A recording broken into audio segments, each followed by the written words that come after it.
المشهد الحالي في القضية الفلسطينية وفيما يحدث أولا في غزة؟ بداية أنا أوجه التحية للشعب الفلسطيني وأترحم جميعا على شهداء هذا الشعب اللي دفعوا ثمن في إطار المسيرة الوطنية الكبرى للشعب الفلسطيني. صحيح أنه 7 أكتوبر يعني لخصت المشهد في بدايته. نحن ذاهبون إلى ما يسمى النكبات. احنا مرينا بنكبات، بس بعتقد هاي أحد أخطر النكبات اللي بيعيشها الشعب الفلسطيني من حيث طبيعة المؤامرة وشكلها وتوقيتها. لأنه احنا كنا ذاهبين إلى تأسيس كيانية وطنية فلسطينية جديدة بعد 1994 اللي وضع حجر الأساس فيها الخالد المؤسس ياسر عرفات، اللي هي السلطة الوطنية الفلسطينية. مؤامرة تدمير هذه السلطة بدأت مبكر، ولكن هي الآن تصل إلى قمتها. مش فقط تدمير السلطة، إنما تدمير كل المشروع الوطني الفلسطيني واستبداله بمشروع تهويدي في الضفة والقدس، وأيضا بقطاع غزة بشكل أو بآخر. إسرائيل تتعامل الآن مع أنه هاي فرصة تاريخية مش دائما تتكرر، وهي فرصة تاريخية إجت إلا من أكثر من زاوية حمت دولة إسرائيل نفسها من حرب أهلية، لأن إسرائيل ما قبل 7 أكتوبر كانت تتجه مباشرة إلى صدام داخلي، وشاهدنا مظاهرات بالفعل داخل المجتمع الإسرائيلي كانت وذهبوا إلى التسليح الداخلي. يعني ما قبل أسبوع من العملية بدأت عملية التسليح والصدام، وعملية صدام جديد، وكان هناك إجماع أن إسرائيل ذهب إلى حرب أهلية. لذلك كان يستنجد جزء من الإسرائيليين ويهود العالم بالأمريكان وبايدن أن ينقذ إسرائيل من نتنياهو الدكتاتور، هيك وصفه كان. ومن اليمين المتطرف واللي سموهم لأول مرة في إسرائيل يهودي يسمي يهودي بأنه هذا نازي، هي كان محرمات سابقا. فكان وضع إسرائيل الداخلي ذاهب إلى ما يمكن أن يسمى انهيار هذا الكيان. فجاءت عملية 7 أكتوبر جزء منها أنقذت الكيان من انهيار، وأدت إلى مؤامرة انهيار كيان اللي هو كيان الوطن الفلسطيني.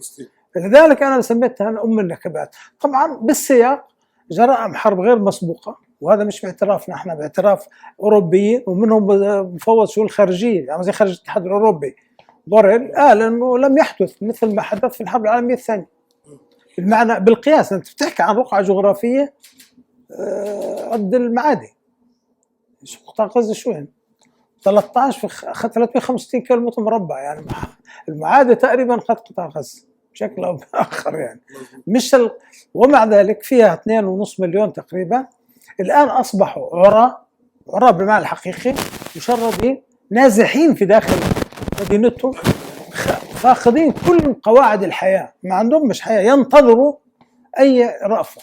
يعني مواطن ينتظر شيء ما قدر، ولكن حياته بيعرفش إنه بكرة صحي ولا مش صحي، بكرة ميت ولا طيب، بكرة تحت الأرض ولا مش تحت الأرض. حتى لما يموت بيعرفش وين بده يندفن، بده يضلوا تحت الركام ولا بدهم ياخذوه في منطقة عامة ولا في مقبرة خاصة ولا يدفن بالشارع ولا في حيط مستشفى.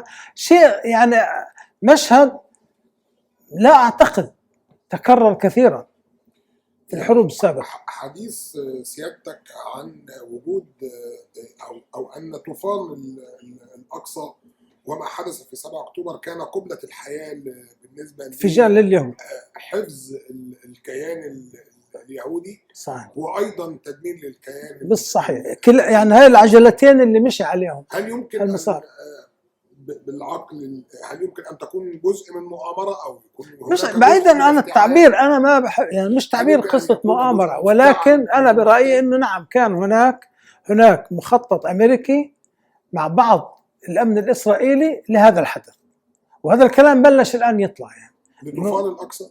طبعا هي العملية كيف بتصير؟ إنه عندهم معلومة إنه في تخطيط، إنه حماس تخطط إلى عمل، فسهلوا العملية بدل ما يمنعوا فتحوا الطريق. في فرق، هي في تخطيط، عندهم معلومة لأنه عندهم استخبارات، الموساد والاستخبارات الأمريكية وداخل في ناس عملاء يعني عادي معروفين إنه في ناس عملاء داخل في غزه، في داخل الفصائل يعني موجودين بنمسكوا كل فتره ثانيه، طبيعي هذا في ظل الصراع بتلاقي عملاء يعني، مش قصه. طول الامد كمان دائما تاريخيا يعني من تاسست البشر دائما في عملاء للاخر تاريخيا هاي، فاكيد عندهم معلومه. القضيه الفلسطينيه مع اطاله الامد في القضيه نفسها، في كل العالم، في كل الشعوب دائما بتلاقي ناس عميل للاخر. قصدي حضرتك ان المعلومه كانت موجوده فتره كل عمر. فسهلوا. انا هذا تقدير، وانا هذا الحكي مبكرا حكيت فيه.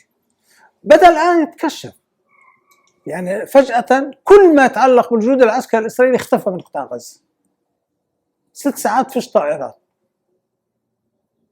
ولا شيء. الآن يقال أنه كان في معلومات وأنه تساهلوا معها أو لم يأخذوها بعين الاعتبار بشكل جدي. طبعا هذا الحكي يعني مش في دولة إسرائيل.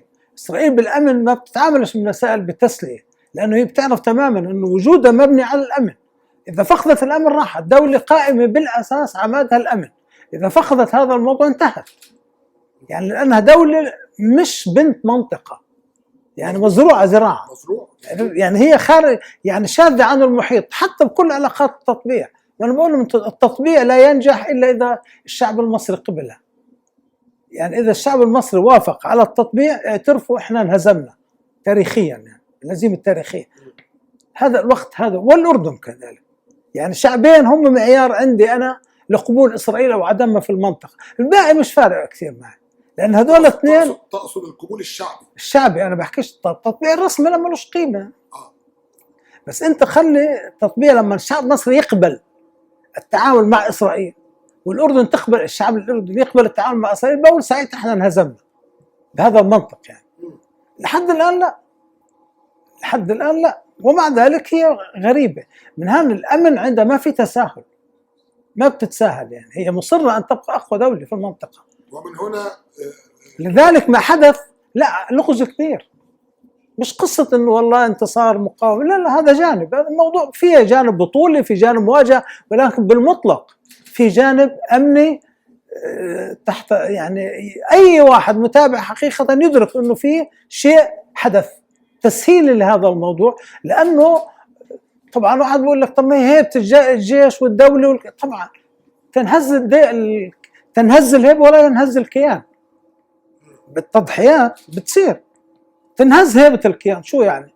ويموت 1000 واحد منهم، شو يعني؟ بس مقابل أن يحمي دولته ذهب إلى حرب أهلية وقتال داخلي كان ممكن، وهم سموه الانهيار الجديد.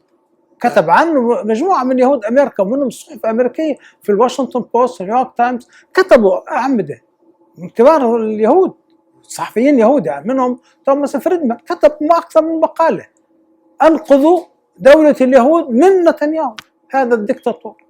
في داخل إسرائيل قادة الأمن السابقين بالغالبية المطلقة يجب إسقاط هذا الدكتاتور، هذا الفاشي. هذا تعبير ما كانت تستخدم في إسرائيل.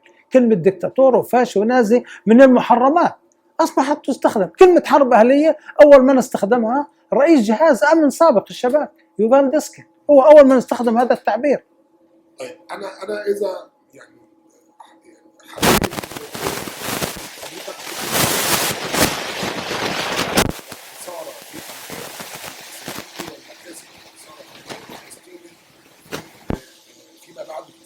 أو فيما نراه لا مكاسب إسرائيل صارت واضحة، أنقذت كيانهم إلى زمن ودمرت كياننا إلى زمن، وبالتالي تدمير كياننا يتطلب عليه تهويد الضفة والقدس، وهذا الخطر الأساسي. يعني وعودة الوصاية. يعني الآن مطروح وصاية على الشعب الفلسطيني مجددا، ما يرسم مستقبل. أنت الآن لاحظ كل التحركات ما فيش فلسطيني حاضر على الطاولة، ما يرسم مستقبلنا الآن غيرنا، مع أن الحديث عنه. رجعت أمريكا تقود عملية رسم مصاية جديدة على الشعب الفلسطيني، رسم مستقبل. الحديث حول أن أي كل جديدة تدير قطاع غزة، كل ما يتعلق بذلك الآن ما يتم تصميمه إحنا خارجه، يتم تصميمه ويجيبوا لنا يناقشوه. الآن يعني كمان عملية فصل غزة عن الضفة مجددة بطريقة أسوأ مما كانت لسه. أنا ترى أن الانقسام يعني حتى الانفصال الآن حيأخذ بعد يعني سياسي، زمان كنا نقول حماس وانقلاب حماس وكذا حماس، الآن لا، الآن حيفرضوا عليك وانت توافق بشكل أو بآخر، وهذا الخطر. يعني بصير انفصال بإرادتك، سابقا مفروض عليك. نحن نقول انه هذا انقسام ويجب انقساط الانقسام وانهاء الانقسام، تعالوا نعمل واحد الآن لا، يخطط فصل القطاع عن الضفة إلى فترة انتقالية ستقبله. هاي الخطورة، إذا قبلتوا هذا الخطورة.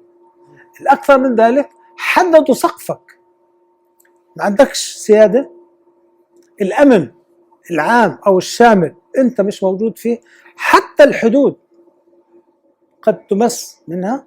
هاي خسارة. هلا شو المكاسب؟ المكاسب إنه الشعب الفلسطيني قال إنه عنده قدرة مواجهة، لا أكثر ولا أقل.